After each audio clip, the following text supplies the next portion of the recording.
आज के इस वीडियो में बात करेंगे बीए फर्स्ट ईयर के सब्जेक्ट हिंदी सिनेमा का अध्ययन, या आप इसको कह सकते हैं हिंदी सिनेमा और उसका अध्ययन।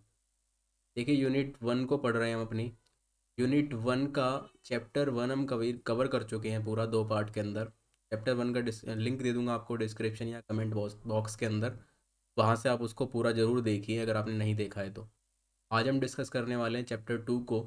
चैप्टर 2 का पार्ट 1 है, पार्ट वाइज इसको भी कवर करेंगे। हमारा चैप्टर 2 है सिनेमा की भाषा और उसके विभिन्न प्रकार। ये सिनेमा की भाषा क्या है और उसके प्रकार क्या क्या है। चलिए स्टार्ट करते हैं। यहाँ पे आप मुझे फॉलो कर सकते हो। अगर आपकी कोई क्वेरी है या आपका कोई क्वेश्चन है तो आप मुझे इंस्टाग्राम पर पूछ सकते हो। टेलीग्राम पे जाके आप ग्रुप को ज़रूर ज्वाइन करें। इस ग्रुप को ऑलरेडी लगभग 1500 के आसपास स्टूडेंट इसको ज्वाइन कर चुके हैं। आप भी इसको ज़रूर ज्वाइन करें। यहाँ पर आपको वीडियो में जो पढ़ाया जाता है तो वीडियो का आपको लिंक मिल जाता है।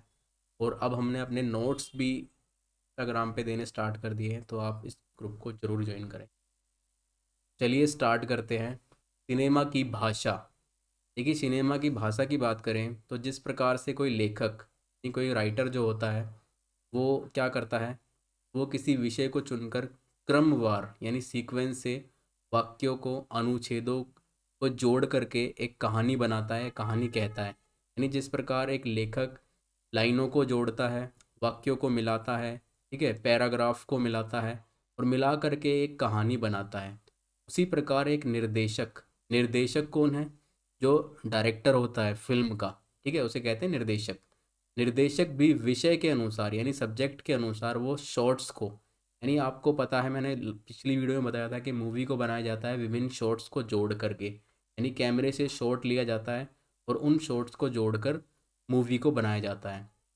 तो जो निर्देशक है, जो डायरेक्टर होता है, वो शॉट्स को, सीन्स को और सीक्वेंस को क्रमवार यानी सीक्वेंस से लगाकर उसका संयोजन करता हुआ अपनी कहानी को पर्दे पे चित्रित करता है। उन शॉट्स को लगाता है सीक्वेंस से और अपनी कहानी को दिखाता है। सिनेमा की अगर हम मूल भाषा की बात करें, यानी जो उसकी मूल भाषा है वो शॉट है। यानी एक शॉट को किस प्रकार से लिया जाता है, उस शॉट को किस प्रकार से क्रम वाइज, ठीक है, सीक्वेंस से कैसे लगाया जा रहा है, यानी दूसरे शॉट से उसे कैसे जोड़ा जाता है, ये सिनेमा की मूल भाषा होती है और यही फिल्म को प्रदर्शित करती है। ठीक है। जिस तरह साहित्य में शब्दों का स्थान होता है, यानी जब हम कोई लिटरेचर पढ़ रहे होते हैं तो वहाँ पर शब्दों पर जोर दिया जाता है। शब्दों से, शब्दों का ही सारा खेल होता है साहित्य के अंदर। इसी प्रकार फिल्म के अंदर जो सारा खेल होता है वो स्थान का, शॉट का होता है। इसका होता है शॉट का, यानी कैसा शॉट जो है वो कैमरे की सहायता से लिया गया है। विशेष स्थान जो है वो शॉट का इसके अंदर होता है। चीज को आप ध्यान रखें। क्रिश्चियन मेथ जी के अनुसार इन्होंने कहा है जहाँ साधारण भाषा की व्यवस्था की चरम सीमा पूरी होती है, वहाँ से यानी जहाँ पर साधारण भाषा खत्म हो जाती है उसके बाद से सिनेमा की भाषा जो है वो स्टार्ट होती है। इनका कहना यही था, यानी सामान्य भाषा जहाँ खत्म हो जाती है उसके बाद सिनेमा की भाषा जो है वो आरंभ होती है। क्योंकि फिल्म निर्माण का आरंभ बिंदु क्या है? आरंभ बिंदु किसे कहते हैं? हम शॉर्ट्स को कहते हैं। और वही उसका क्या है? वाक्य होता है। ठीक है। तो इनका कहना यही था। अब देखिए, बात करते हैं हम शॉर्ट्स क्या है। शॉर्ट की बात करें तो शॉर्ट सिनेमा की सबसे छोटी इकाई है। यानी जब हम मूवी बनाने के लिए जाते हैं, जब हम फिल्म बनाते हैं, तो जो पहला काम है या पहला जो जो सबसे सर्वप्रथम छोटे से छोटा जो काम है वो है शॉट को लेना। तो शॉट सिनेमा की सबसे छोटी इकाई है। निर्देशक का कैमरा यानी डायरेक्टर जो फिल्म को डायरेक्ट करता है, उसका जो कैमरा ऑन होने से लेकर ऑफ होने के बीच जो भी कुछ होता है, यानी जब वो अपना कैमरा ऑन करता है और जब वो ऑफ करता है, इस दौरान जो कुछ भी उसने रिकॉर्ड किया वो शॉट कहलाता है। ठीक है। बीच का समय जो है वो शॉट कहलाता है। दूसरे शब्दों में यदि हम कहें कि पर्दे पर जैसे ही फ्रेम के बाद कोई और फ्रेम आता है, यानी एक सीन आपने पर्दे पर देखा और उसके बाद जैसे ही दूसरा सीन आता है, तो वो क्या है? वो दूसरा शॉट है। एक शॉट के बाद दूसरा शॉट है वो। उदाहरण के लिए अगर मैं आपको बताऊं तो मान लो दो व्यक्ति आपस में बात कर रहे हैं, ठीक है, और उनकी बातों को कैमरे में रिकॉर्ड किया जा रहा है। तो पहले फोकस किया जाता है, मान लो दो व्यक्ति है यहाँ पर, ठीक है, इन दोनों व्यक्तियों के आपस के बीच वाद विवाद चल रहा है या संवाद चल रहा है। तो पहले इस व्यक्ति के ऊपर कैमरा होगा, इसकी बातों को रिकॉर्ड किया जाएगा, ठीक है, इसकी बातों को। उसके बाद कैमरा इस व्यक्ति की बातों को रिकॉर्ड करेगा, यानी कैमरा यहाँ चला जाएगा और इस व्यक्ति की बातों को रिकॉर्ड करेगा। तो ये क्या है, ये दो शॉट है और इन दो शॉट को क्रम वाइज जो है वो लगाया जाता है, इसे कहते हैं शॉट। शॉर्ट कट अवे क्या होता है इसको जान लेते हैं। यानी एक शॉट के बाद कट होता है, मान लो एक व्यक्ति का शॉट ले लिया, एक व्यक्ति की बातें रिकॉर्ड कर ली, उसके बाद कट हो जाएगा, ठीक है, शॉर्ट कट, कट कर देंगे। कट करने के बाद उसके बाद दूसरे व्यक्ति को शूट किया जाएगा, दूसरे व्यक्ति की बात को शूट किया जाएगा, ठीक है। फिर उस शॉट को उसके साथ जोड़ा जाएगा, यानी पहले व्यक्ति के शॉट को दूसरे व्यक्ति के शॉट को, उनको आपस में जो है जोड़ा जाएगा।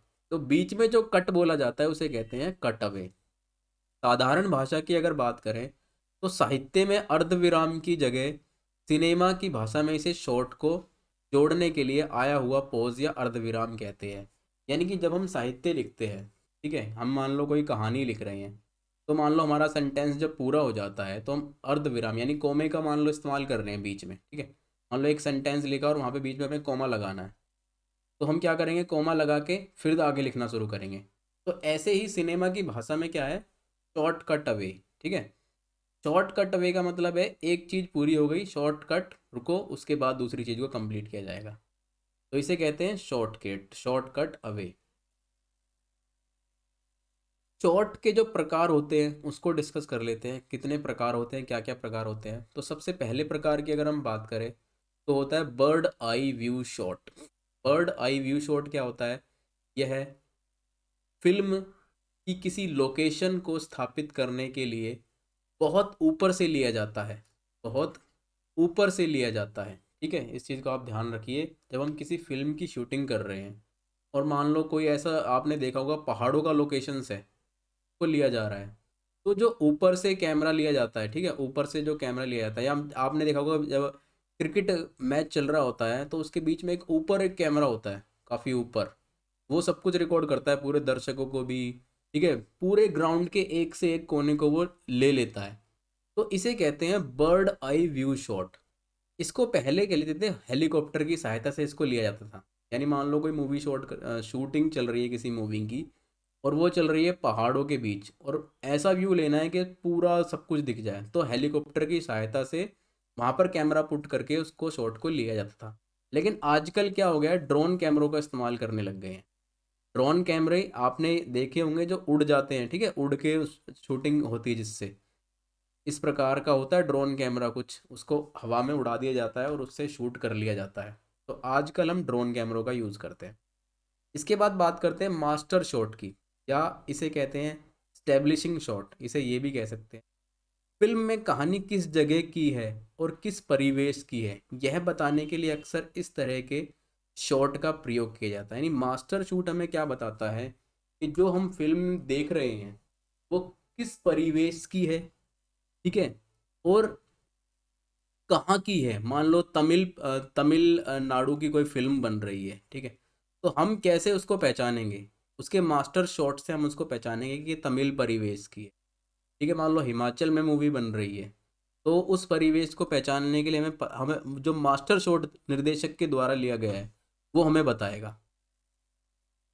फुल शॉट, फुल शॉट की बात करें तो जब कलाकार का पूरा शरीर यानी उसके पूरी बॉडी को दर्शाना है, ठीक है, पूरी बॉडी की मूवमेंट को हमें दर्शाना है, तो उसे कहते हैं फुल शॉट, या इसे हम कह सकते हैं लॉन्ग, लॉन्ग शॉट भी इसको हम बोल सकते हैं।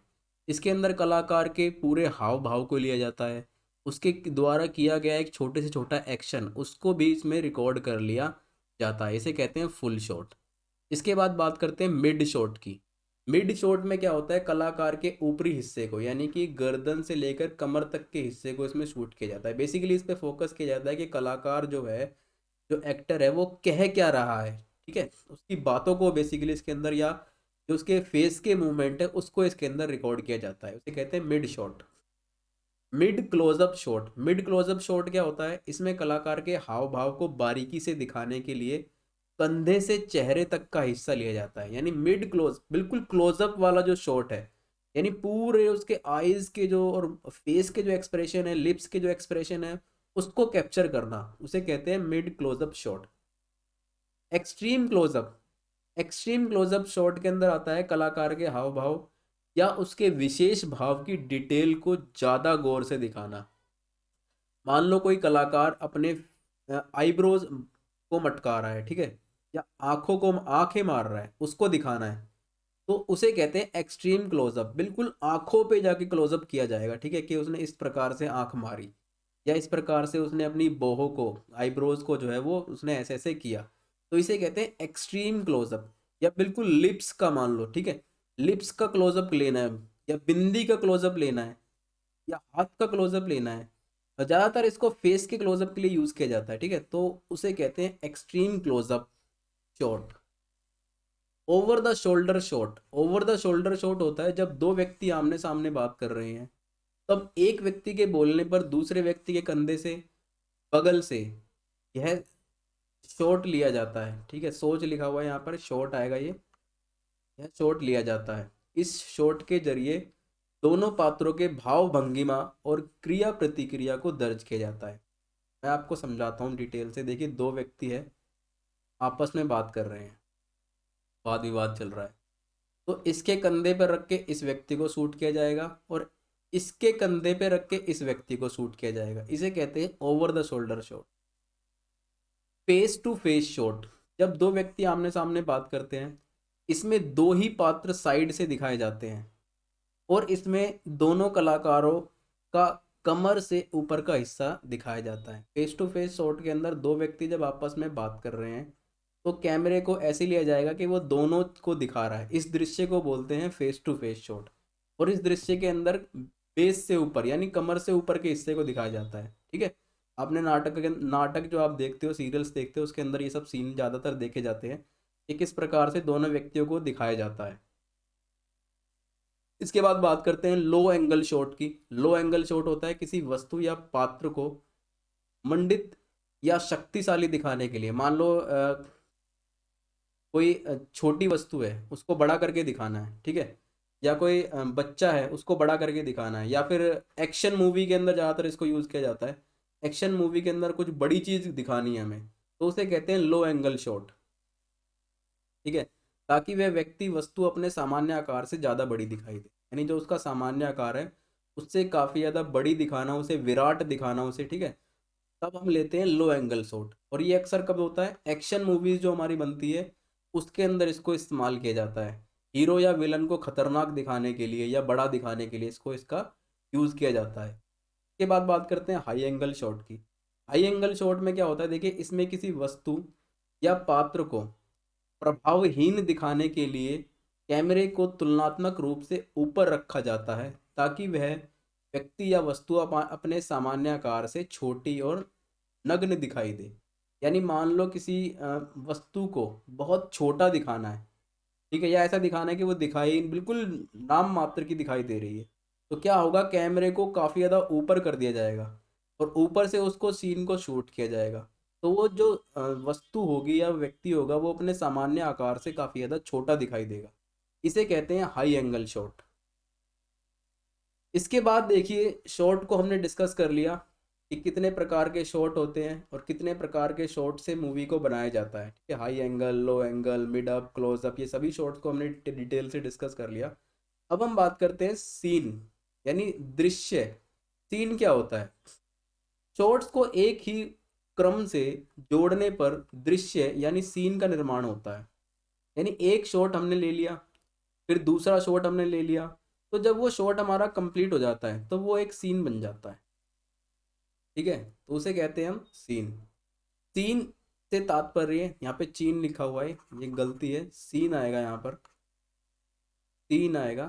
सीन से तात्पर्य एक स्थान पर एक समय पर लिए गए सभी शॉट्स को मिलाकर दृश्य बनता है। मान लो एक जगह पर शूटिंग चल रही है, एक सेट लगा दिया शूटिंग का, ठीक है, ये सेट है मान लो, और इस सेट पर जितनी भी शूटिंग हुई है, ठीक है, जितने भी शॉट्स यहाँ पर लिए गए हैं इसी सेट के आसपास, वो सभी क्या कहलाएंगे, इस सेट के सीन कहलाएंगे। यानी इस सेट पर जितने सीन लिए गए हैं वो इस के अंदर आएंगे। जैसे किसी फिल्म में घर के अंदर दो व्यक्तियों की बातचीत चल रही है, उनकी उस समय की सारी बातचीत चाहे वह कितनी देर की क्यों ना हो, वह एक दृश्य है, वो एक सीन है। मान लो एक, जो मैंने अभी आपको बताया कि एक घर के अंदर मान लो एक सेट पर बातचीत चल रही है, ठीक है, तो उस सेट पर जो भी शूट किया गया वो एक सीन है। फिर दूसरा जो शूट किया हमने दूसरे सेट पर कर दिया, मान लो एक मैदान पर कर दिया, एक पहाड़ों के बीच कर दिया, तो ये पहाड़ों वाला एक सीन है और मैदान वाला एक सीन है। तो ऐसे ही है, घर के अंदर चल रहा है वो एक सीन है जो भी बातचीत हुई, और बाहर जो सीन हमने शूट किया वो अलग दृश्य है, तो इसे कहते हैं सीन। अब बात करते हैं सीक्वेंस की, यानी क्रम की। क्रम क्या होता है? देखिए, सीक्वेंस से मतलब है जब सिनेमा में सभी दृश्य को कहानी के क्रम अनुसार एडिटिंग के समय एक क्रम में यानी सीक्वेंस में लगाया जाता है, तो उसे सीक्वेंस कहते हैं। जिस प्रकार शॉट से मिलकर सीन बनता है, उसी प्रकार सीन से मिलकर सीक्वेंस बनता है। सीक्वेंस से ही तय होता है कि फिल्म की कहानी को रोचक ढंग से कहा गया है या नहीं। यानी मान लो एक शूट करा, ठीक है, उसके बाद दूसरा शूट करा, उसके बाद तीसरा शूट करा, उसके बाद चौथा शूट करा, 4 शूट कर दिए। 4 शॉट लेने के बाद क्या होगा, ये निर्देशक जो डायरेक्टर होगा वो डिसाइड करेगा कि इसके बाद कौन सा शॉट जोड़ना है, उसके बाद कौन सा शॉट जोड़ना है, उसके बाद कौन सा शॉट जोड़ना है। एडिटिंग करने के बाद इन शॉट को एक सीक्वेंस में जोड़ा जाएगा, उसके बाद इस मूवी को जो है पूरा दिखाया जाएगा। तो ये होता है सीक्वेंस, और सीक्वेंस का एक अहम रोल होता है। यानी अगर आपने जो दृश्य देखा है वो पिछले देखे गए दृश्य से जुड़ा हुआ नहीं है, तो आपको कहीं ना कहीं दिक्कत होगी। और यही जो है जोड़ने की जो कला है, इसे कहते हैं कि ये रोचक बनाती है मूवी को, यही मूवी को डिफाइन करती है। तो सीक्वेंस लगाना, क्रम से लगाना एक अपने आप में कला है। इस वीडियो के अंदर इतनी ही बात करेंगे, मिलते हैं नेक्स्ट वीडियो में, इसी चैप्टर के पार्ट 2 को कवर करेंगे नेक्स्ट वीडियो के अंदर। तब तक के लिए आप वीडियो को लाइक कीजिए और चैनल को सब्सक्राइब कीजिए।